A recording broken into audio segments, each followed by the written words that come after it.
Hello, and thanks for joining us tonight at 6. I'm Faith Woodard. Rolly Hoyt has the night off. Just moments after his I-130 petition was approved, a Northwest Arkansas man was taken into federal immigration custody back in June. And tonight he has been released. Claire Everbach caught up with Julio on what lies ahead of a judge who cleared the way for him to become a lawful permanent resident. This is a story of how the government gives with one hand and takes away with another. And so they, approved his I-130 petition and then immediately detained him. And then the judge granted bond, a reasonable bond. And then ICE would not let him leave the detention center. They would not let him pay the bond. Megan Hodge-Nieves, immigration attorney at Bogart, Small and Dual, says Julio's case shows how the government can send mixed messages. She says Julio has no criminal history, and his experience is why many immigrants fear even following the rules. Why don't people just go through the legal pathways? And the answer is that even when you do, there is risk of detention, and there is risk of removal or deportation.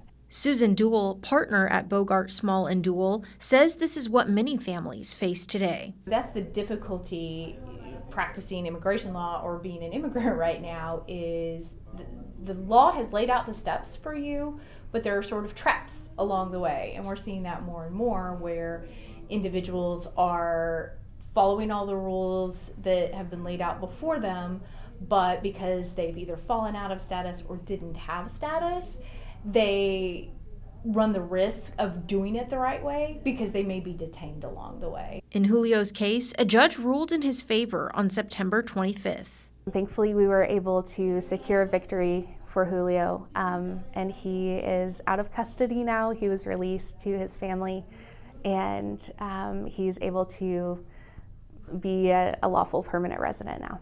Julio says his time in the detention center was difficult. Experiencias muy malas en la detención, como la higiene de la comida, tipo de higiene también de lo de adentro, como el agua potable. Y lo ponen medido poquito, entonces la gente como no se llama a pasar con hambre todo el día. Now out of custody, he says he is ready to move forward. Prosperidad, trabajar duro. And after 3 months apart, his wife Giselle says they finally feel hope again. Que la migración va a tener más facilidades para un trabajo, o sea, todo va a ser para mejor. Entonces, siempre le di ánimos. And back here at home, we caught up with a man in Benton who was arrested after authorities said he had a bottle of opium in his car. However, they later found it wasn't filled with the illegal substance, but instead a perfume with the same name. He was released after 30 days, but now he's in limbo. All his previous work towards becoming a citizen has been wiped out, and he's not allowed to hold a job. He has since asked ICE to restore his immigration status. That full story is available on THV11.com. We have a traffic impact alert. This is a live look. North Little Rock, Interstate 30 at exit 142. Multi-vehicle car accident, certainly causing some issues as looks like the right lane has been blocked. So that's causing quite a bit of congestion that will extend probably from downtown Little Rock all the way through that area of Interstate 30 as you approach the interchange of 30 and 40. So be on the lookout for that. Your family members might have to take some extra time to get home this evening.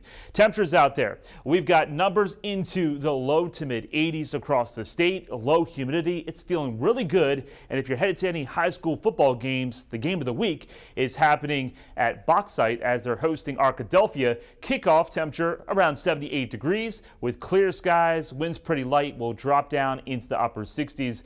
Most likely by the fourth quarter. It's going to be a gorgeous start to your Saturday all across central Arkansas as many of us will wake up with numbers into the 50s, and then we warm things back up with mostly sunny to partly cloudy skies to kick off the weekend. Highs into the mid 80s, more of the same on Sunday, but there are some cooler temperatures in my 7-day forecast. I'll let you know when they will arrive and how cool we could get coming up. Nathan, thank you. Meanwhile, according to the state fire marshal's office, 50 Arkansans have died to fire this year alone, the highest amount since 2016. They also say fire deaths in the state are greater than the national average. According to officials, deaths are happening in homes without a working smoke detector. The good news is that there are steps that anyone can take to help reduce or prevent these tragedies from happening. First, test your smoke detectors to verify that they're operating correctly. Change the batteries at least once a year or when low battery warning sounds, and replace smoke detectors every 10 years.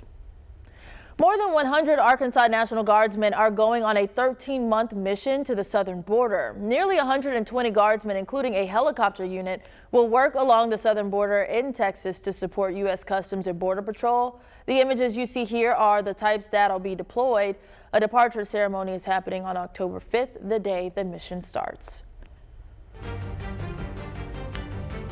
Tonight, the government shutdown continues with no end in sight, and with it, the White House says some federal workers are going to be out of a job. The latest vote once again failing to move the short-term spending bill closer to passing. Republicans did pick up 3 votes, but still fell short of the 60 needed to advance. Most Democrats are holding out for an extension of Affordable Care Act subsidies and a rollback of cuts to Medicaid, but discussions are being had for them to pass it. I'm confident that it is a righteous fight to keep healthcare premiums from going up for tens of millions of families. I don't know how many times you're going to give them a chance to vote no, and hopefully over the weekend they'll have a chance to think about it. The next vote is not expected until Monday, which would be day 6 of the shutdown. And we've been working to find out how the government shutdown affects us here in Arkansas. And according to the Department of Human Services, the impacts of the shutdown are limited and no services or programs are suspended. A report from KFF shows more than 800,000 children and adults are enrolled in Arkansas Medicaid. We received this statement from DHS saying in part, quote, Medicaid has sufficient federal funding for the next 3 months, and SNAP benefits are continuing in October as normal. We will continue to monitor the situation and adjust as necessary as we learn about an additional impact, end quote. Now, we also reached out to the Army Corps of Engineers to see how the agency is affected. In a statement, the Corps says in part, quote, our goal is to keep the parks and recreation areas we manage open to the public as long as possible. In the event a park closes, you will receive a cancellation email and a refund via Recreation One Stop. We will continue to operate and maintain critical services like locks, dams, hydropower facilities, and navigation systems, which are vital to national security and the economy.